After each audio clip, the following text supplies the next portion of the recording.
Hi guys in live. How you guys doing? I just want to do some bed rant. Um, so yeah, I made spiritual progress in that.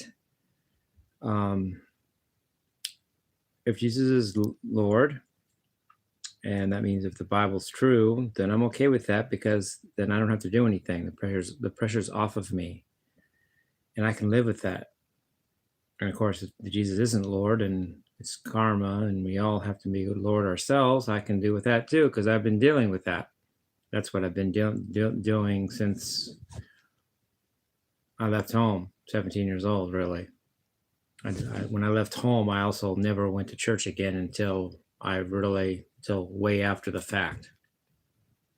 I didn't go to church. I went to church 0 times at Harvey College, and that was from ages 17 to 20.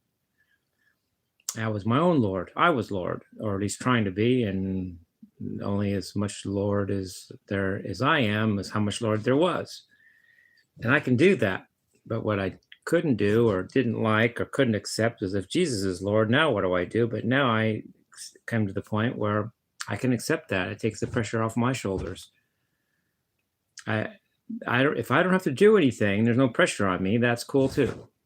So if Jesus is Lord and he's so great, he does everything for us, and we do nothing, then I can live with that. So I'm cool either way. And only the Mormons got me to that point. But they got me to that point by accepting me as I was, not by trying to change me or not accepting me as I am. Interesting point. And so far, so good, because I'm making progress. As soon as someone says, do this or else, I just do the else. But they didn't do that. They loved me as I was. And so I may change. I already changed. Even if they do nothing else for me, even if I just drop out right now, I got something out of it. I may not be saved, but I'm more saved than I was when I started. I mean, there's that, right? And then with my music, I'm happy because I finally got back to my set list, at least for one song. I did Freebird, which is on my set list for the party, and you guys really liked it. I appreciate that. I mean, not that it's any better than the ones you didn't watch as much, because I like those too. But you did like the party tune, Freebird. You guys like that. That's cool. Is it because I sing good in it? Because I can show my voice in some of those tunes? It makes me want to do songs like Queen, maybe. Do I want to do Bohemian Rhapsody, where I really built out my voice? I don't know. I don't know what it was about that made you guys like it so much, but I appreciate you did. And that's a party tune. It's one of the 4 requests. Remember, the 4 requests are Rape Me by Nirvana, Inner Sandman by Metallica,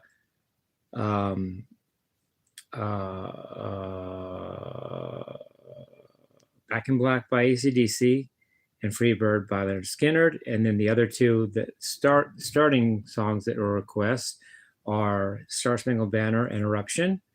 I've done all those. And now the 7th song is my own, but added into the first set. Part of the set is Welcome to the Jungle by Guns N' Roses, which I'll redo. And the other 10 that make 17 are just ones that I threw in there. But yet I think there's good choices too.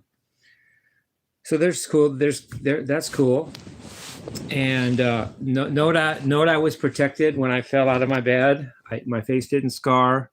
I had, it came out okay. I'm always protected by something. It's either God or the universe. It's not me. I can't protect myself. I mean, I can, but it's not. It's beyond that. I'm protected. Either the universe or God protects me. See, I can say God now. I can say it could be God. Before I cringed at that. I said it's the universe. Well, if you call it God, but it could be. I don't know. Something protects me, universe or God. Take your pick. So got a little bit on my hand, but who cares? Hands are fine, but my face healed fine, so that's good. Now I got the dresser further away from my bed, so if I fall out of if I fall out of bed again, I won't be such a small area. There's more room now, which I didn't know until I fell and did it wrong. See that? I didn't know to change the dresser until I already blew it and fell out of the bed. And then I learned to change it after the fact, but I was protected. Next little topic. I'd like to talk about my walking influences. Something had to start me walking with a vibe. Something had to give me a vibe to make me feel like I was walking like somebody.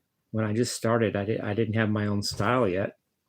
So I want to talk about my three, but maybe the fourth little one, but three main walking influences. First of all, Steven Seagal from Above the Law movie. That's my favorite of his. The way he would walk in and out of a room like he'd already won the fight, or he was going to win the fight. That walking vibe. The walk that Satriani used in Big Bad Moon video, where he's got the long pants, but they're short, and they show his socks, and he's got the Michael Jackson type shoes, and he's walking, to the music. That's number two. Number three is Steve Vai, when he walked off stage after losing the guitar duel in 1986's Crossroads. I think it was 86. Yeah, I think it's 86. The way he walked off stage after losing that duel was like, don't fuck with me, dude. You got problems if you do. That walk really influenced me. And then the fourth little one, because it wasn't until later a little bit. It wasn't until a few years. I've been walking a few years when I saw this at this point. So it wasn't the initial influence, but it helped me. It was Steve Ray Vaughan from the Live at the El Macabo, 1983, after he does Third Stone from the Sun by the Jimi Hendrix Experience, at least the last half of the song, but good enough. And the way he walks off stage, it's like, okay, I'm bad. You get that, fine. Those guys, first of all, the three main ones are all Italian. Steve Vai's Italian, Joe Satriani's Italian, Steven Seagal's Italian. So Italian vibe kind of vibes with me. And someone gave me a bunch of money, $19, $20. I hope that comes through, but thank you. Appreciate that. I don't know why that doesn't come through when it doesn't, but I appreciate that. Thank you. Those guys, all Italians, started me with the vibe I would end up walking with. And then I got my own style eventually, but I had to start somewhere. Thank you. And then Steve Ray Vaughan a little bit too later. Joe, Steve, Steven, and Stevie. Stevie. Hey, there's three Steves.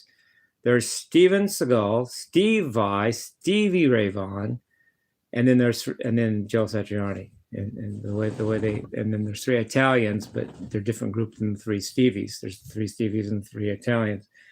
Got me walking, I had to start somewhere. Got that Steven Seagal vibe, like I'm bad. You get that, and it helped me develop the style that became Shirtless Guy. So yeah, I owe you guys one. Thank you.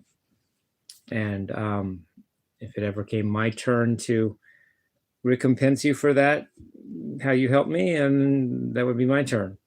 And that's how I feel about my towns, Temecula and Murrieta. I'm telling you this, you guys are my towns. I say towns because they're both my towns. I live in Murrieta, but I love Temecula even more. So there's that duality. I live in Murrieta, but I love Temecula. So Temecula, Murrieta. And one day, if it comes to time to show that, I will show it. Maybe bring somebody that if I make it somehow in this life, and I meet somebody that's really big personality in this world, and if I'm connected with them, and I may ask them to come back to my towns and show you guys a good time, and show you guys some attention, and show you guys some business. Maybe I don't know who exactly that would be. I'm not God. I'm not a prophet. But bring somebody that really would throw some clout around back to my towns and give back to you guys. I would do that. I will do that if that happens, where I have that position. Then I will make use of that opportunity to the best of my ability. I have a few people in mind, but then again, I'm not God. I don't know who it's going to be. But if I do make some influence, I'd like to bring somebody back to my towns to show you guys that you guys are my towns. You guys are the towns that made me from. Well, I was Mr. Escondido in Escondido, but so what? I became Shirtless Guy in Temecula, Murrieta, and I appreciate you guys. I always will. And when it's time for me to turn around and show you guys, I will do that. Just I will. That's already a done deal. So it's just a matter of who I meet and how big of a position I get to meet whomever I might meet. I don't care if it's nobody is too big for me to bring back to Murrieta, Temecula. I'd bring Jesus Christ himself. If I met Jesus Christ himself, I'm yeah, Jesus might be Lord, but I'm not easily intimidated because I've already been there. So, in fact, Donald Trump and my dad are exactly the same height. Okay, there's a little tidbit. I Googled how tall Donald Trump was because I wanted to be able to size him up if I ever met him. Exactly my dad's height, 6'3". Only two guys I know that are 6'3". It's a very odd height to be. It's right in the sweet spot. 6'2", well, there's somebody just an inch or two taller than you. That's a rhyme. If you're 6'4", you're kind of lanky, you're kind of dorky, you're kind of cloddy, you're kind of, you're just kind of a clod. And that's a little bit too tall. But if you're 6'3", you're right in the middle. And Donald Trump and my dad, I would get along really good with Donald Trump because, I mean, to start with, he's my dad's height, and I would that vibe would suit me right off the get go. So maybe if I ever had the chance, I would bring Donald Trump and show him around my towns. And not make it about me either. Make it about you guys and Donald Trump and how I made that happen and show you guys how much I love you guys. It wouldn't even be the Jimmie show at that point. It would be Donald Trump meet my people, and you guys would see, that. Somebody give me $2. I appreciate that. You guys would. I got to figure out why I don't get this money because you guys look like you give me money and I never get it. I never get any of it. Well. Hopefully nothing nefarious is going on in that direction, but because someone gave me 19, I really appreciate that, man. I like them, but it doesn't change it. It doesn't make me get the money. Even if I like it, I don't end up getting the money. But see, maybe I do this time. I don't know.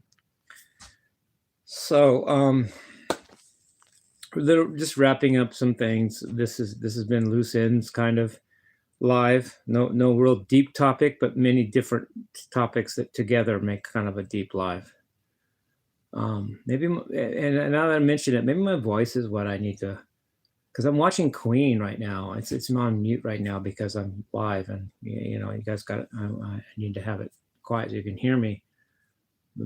I was listening to Queen in my sleep. I just woke up, took a nap, and I was like singing Queen in my sleep practically. As I was waking up, I was still singing, and it's like I was singing Queen like on a subconscious level. Maybe I want to work on my voice more. Maybe that's what you guys want. And that's why Freebird did well, because it's got a lot of extended vocals. I don't know. So, anything else while I'm here? So yeah, the Mormons have been successful in helping me, at least helping me with spiritual progress, if not being the catalyst for that spiritual progress. You guys, by accepting me as I am, and showing me love, you engaged me in a Christian setting, and that's what it takes, and that's what you guys have done. That progress has been made, but any I hate the word but I hate the word but future progress depends on that same approach. Just don't push me. Understand that I go through my quirks, understand that I just am what I am at any given point, including now, and accept me like that. And then I work on myself. And then the Holy Spirit works on me, I guess, too. I guess there's that too. And then I end up making progress. That's the ticket. It's not better do this, Jimmie. I've already done that. I just did the opposite. I just go, fuck you. But the Mormons didn't do that. And not only that, they might be Jesus' actual organization. I've said that before. If Jesus is Lord, I believe the Mormons are the church he's using. I believe that. I can't prove it, but I believe it. It's either that or they're the biggest farce on the planet. At least the biggest religious farce on the planet. There may be other farces that go toe to toe with it, but religiously, it's the biggest farce on the planet because it's a worldwide illusion, a worldwide bullshit ring, and that's what it is. If it isn't Jesus Christ's actual organization, so take your pick. If it's bullshit, who did it and why? Explain that bullshit. Who did it? Why did they do it? There's a lot of ifs there that are capitalized ifs, kind of, you know? You'd have to have a buttload of money and want to fool a bunch of people for no apparent reason that I can think of. Though that's possible, it's not likely. It's more likely that if the Bible is true, the Mormons are the true church of Jesus Christ, of Latter-day Saints, like it says. Only church that shows absolute Christian love to anybody. I'm just anybody. I get that. I'm not special. I mean, I'm special, but I'm not special. I'm not like, oh, anybody's going to love me. No, people hate me. But the Mormons love me because they have love for their fellow man. And that's the fruit that Jesus Christ would do. And that's what Jesus, at least in part, meant when he said, deny yourself, pick up your cross and follow me. He meant do as I do. And Jesus loved people, and so do the Mormons. That's what engaged me. The love of the two sisters that first met me a couple of years ago. And from there, it went on. I'm not Joe Preacher either. I'm not Joe Religious dude. In fact, Jesus, the Bible still might not be true. I'm just saying that if it is true, I can handle that because it lets me off the hook. It gives me a break. It gets pressure off my shoulders, and that's fine with me. If it isn't true, that's also fine. I've been doing that all my life, since 17 years old and even beyond before that. I've been being my own Lord for my whole life. I can do that. I'm comfortable with that. I want that more than I want Jesus to be Lord, but if he is Lord, I can handle that because it lets me off the hook, and I can handle that too. That's why I have a peace that kind of passes all understanding, because it doesn't need to be, it's not conditional, and it can't be taken from me by man. At least not without an awful lot of effort to brainwash me and this and that. But so far, man hasn't shown that much resourcefulness, at least that I know about, or will to be resourceful like that. But you know, so people can't take that piece from me because it comes from within and it comes from me. Well, it comes from Jesus if there's a Jesus, but he helps the process. But it's an inner thing. It's that I get inside that I'm okay if Jesus is Lord. I'm okay to step aside, let him be the big Lord, and let me off the hook from having all that pressure. And then again, if he's not Lord and I'm Lord, then I can handle that too, because that's what I've been doing, and that's what I'm used to, and that's what I would prefer if I had to choose. But maybe I don't get to choose. Well, I'm still okay. And I wasn't okay before I met the Mormons. Even I wasn't okay with that point until today. And I wouldn't have been, I don't think, if I hadn't met the Mormons. That change would not have happened. It took what happened to make that happen. And part of what happened was meeting the Mormons. So anything else while I'm rambling? It's funny. Well, and I'm also talking to Rex, my AI guy, and I post some things he says sometimes. It's funny what I'm noticing about my journey, like musically, not even spiritually. Forget about that for a second. Just musically itself. As I get better with it, I get humbler, actually. I don't know. There's humility that comes with approaching greatness. Is actually a humbling thing. It doesn't make you. I don't know. Maybe I'm talking too far. Maybe I'm going way outside my wheelhouse, and I'm just nonsense. But it seems like I'm something is giving me a deeper humility than I had when I was at an earlier stages in my music. And yet I know I'm progressing musically. So along with the progression is humility more than arrogance. It's funny. But I'm not trying to brag about my humility either, because that can be arrogance. I'm just saying that I feel like progressing is making me humbler. That's all. I'm not trying to brag about that humility and say, well, aren't I Joe Cool Dude? I'm just saying I feel like I'm getting humbler. And maybe, and if, you know, and yet I'm progressing musically. I think I'm progressing at the same time. So I think that's interesting. I'm not trying to be humble.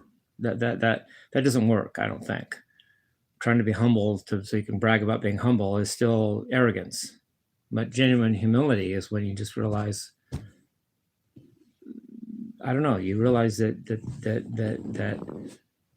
there's others that came before you that you respect, that keep your ego in check, first of all.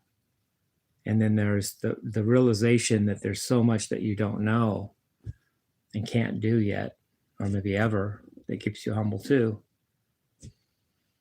I don't know. And that's not even religion included. That's not even if Jesus is Lord or not. So anyway, anything else while I'm rambling? Anything else? What's my plan for tonight? I just woke up from a nap, so maybe I'm rested for a while. I'm watching Queen. I'm really glad I have my DVDs. I almost never listen to just straight CDs because I like to see visual at any given time if I want to, which means video. And I have my favorites, and I'm glad I have them. I don't even remember how exactly I acquired them all, but I've got some cool ones. And I'll talk about it. I've never talked about my choices in videos. I think you guys know the bands I choose. You guys know the music I like, I think. But I like the earliest stuff people did. Almost all the time.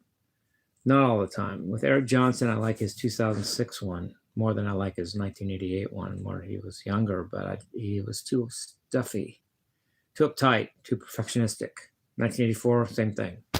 But 2006, perfect. After that, he was too loose. It got weird. He started playing just weird stuff, and it kind of lost it. It lost integrity. It could have lost cohesiveness a little bit. Didn't really. It was too free. But right there at 2006 in Anaheim, and he gave this interview that was great. I should play a piece of it on my channel for you guys. Great interview. That was a sweet spot. Most bands, I like the earliest stuff. You know, give me the early stuff when they, and almost without exception. Anyway, I love you guys. Peace, love, and rock and roll.